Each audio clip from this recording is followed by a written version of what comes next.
Welcome back students. I am Neeraj Shukla and today I am going to teach you a poem Mercy. विद्यार्थियों, यह कविता intermediate के प्रथम वर्ष में है और मैं आपको यह कविता आज पढ़ाने जा रहा हूं।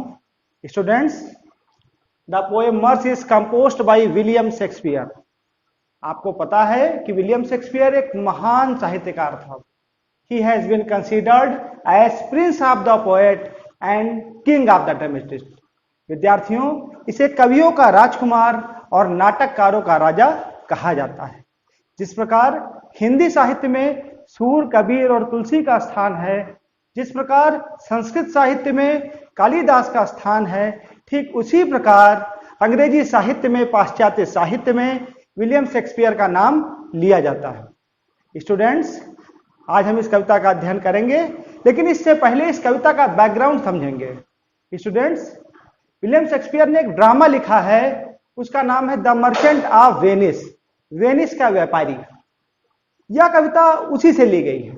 इस कविता में कुछ चरित्र हैं, शाइलॉक, एंटोनियो, बैसेनियो और पोर्सिया।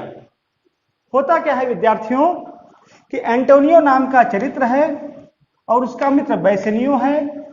बैसेनियो की पत्नी है पोर्सिया।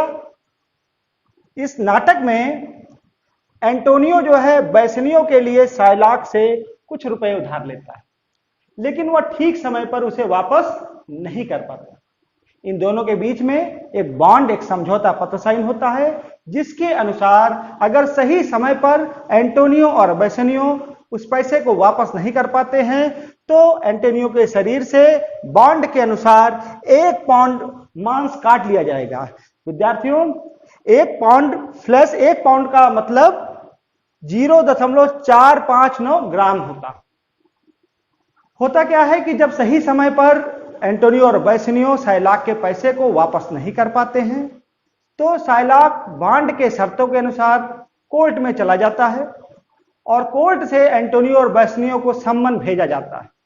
ये दोनों वहां पर पहुंचते हैं और पोर्सिया उनको बचाने के लिए एक वकील के भूमिका में पहुंचती है और वह अपने तर्कों से शाइलॉक के हृदय को परिवर्तित करना चाहती है।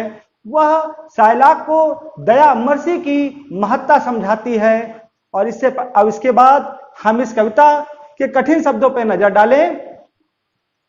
विद्यार्थियों, स्ट्रेंड मीन्स होता है दबाव देकर, ड्रॉप्ड नीचे गिरना, ब्लेसेथ दैवीय कृपा, सेप्टर राजधन, टेम्परल सांसारिक, एट्रीब्यूट प्राकृतिक गुण, ओ भय, मैजेस्टी गौरव या प्रतिष्ठा, ड्रेड भय,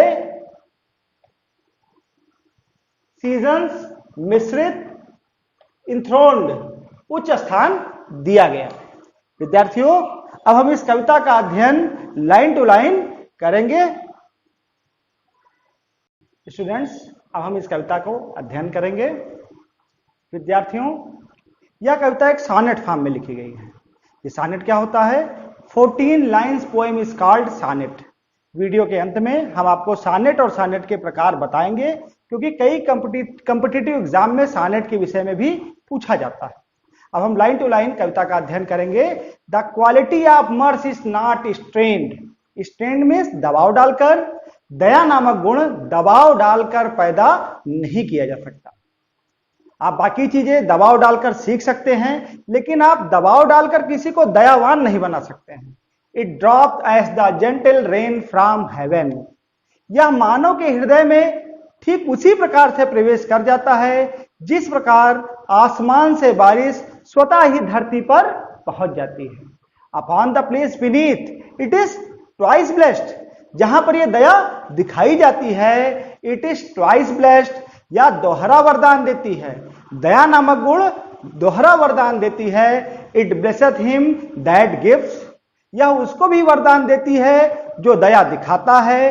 एंड हिम दैट टेक्स, और उसे भी वरदान देती है जो दया प्राप्त करता है। It is mightiest in the mightiest. दया नामक गुण सबसे शक्तिशाली व्यक्तियों का सबसे शक्तिशाली गुण है। विद्यार्थियों, दया वही दिखा सकता है जो स्वयं शक्तिमान हो। दिनकर कहते हैं कि क्षमा सोहती उस भुजंग को जिसके पास गरल हो, और वो क्या, जो विषहीन, दंतहीन, विनीत और सरल हो। इसलिए दया दिखाने के लिए आपको सबसे पहले शक्तिमान होना चाहिए। It is mightiest in the mightiest. दया नामक गुण सबसे शक्तिशाली व्यक्तियों का सबसे शक्तिशाली गुण है। It become the throned monarch better than his crown. Throned monarch माने सिंहासन पर बैठे हुए राजा, क्राउन माने मुकुट, राजा का राजमुकुट। दया नामक गुण सिंहासन पर बैठे हुए राजा के मुकुट से ज्यादा शोभायमान होती है। His scepter shows the force of temporal power. Temporal power माने सांसारिक शक्ति, भौतिक शक्ति। सेप्चर मीन्स राजदंड। आपने देखा होगा कि राजा, या आप जब कोर्ट सीन देखते हैं तो जज के आगे पीछे जो अर्दली खड़े होते हैं उनके हाथ में एक राजदंड होता है, जो राजा या जज की सांसारिक शक्ति का प्रतीक होता है। His scepter shows the force of temporal power. राजा का राजदंड उसकी सांसारिक, उसकी भौतिक शक्ति का प्रतीक होता है। The attribute to awe and majesty, और यह भय, आदर युक्त भय और उसकी दिव्यता और भव्यता का प्रतीक होता है। Wherein does sit the dread and fear of kings. जब राजा अपनी जनता के बीच में अपने उस राजदंड को लेकर चलता है या अपनी जनता के बीच में बैठता है, तो लोगों के बीच में क्या होता है, लोगों के बीच में एक भय व्याप्त हो जाता है। But mercy is above this sceptred से माने राजदंड, लेकिन दया नामक गुण राजा के राजदंड से भी बढ़कर है। It is enthroned in the hearts of king. Enthroned माने निवास करती है, हार्ट्स ऑफ किंग माने राजाओं के हृदय में। दया नामक गुण राजाओं के हृदय में निवास करती है। It is an attribute to God himself. दया नामक गुण ईश्वर के द्वारा दिया गया एक प्राकृतिक गुण है, एक प्राकृतिक उपहार है जो ईश्वर हम मानव को देता है। And earthly power doth then show likest God when mercy season justice.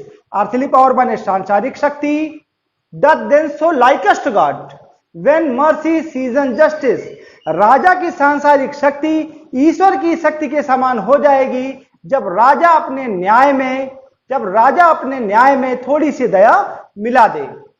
विद्यार्थियों, इस कविता को पढ़ने के बाद, जैसा कि मैंने वीडियो के शुरुआत में ही कहा था कि हम लोग सानेट के विषय में भी सीखेंगे, क्योंकि प्रतियोगी परीक्षाओं में सानेट के विषय में भी पूछा जाता है। विद्यार्थियों, कविता पढ़ने के बाद अब हम लोग सानेट के विषय में जानेंगे। There are two types of sonnet. First is Petrarchan sonnet and second is English sonnet. Petrarchian sonnet is also called Italian sonnet, and English sonnet is also called Shakespearean sonnet. Students, what is the difference between both? विद्यार्थियों, पेट्रार्चियन sonnet का आप जब pattern जानेंगे तो ये जो sonnet होती है ये दो भागों में बटी होती है।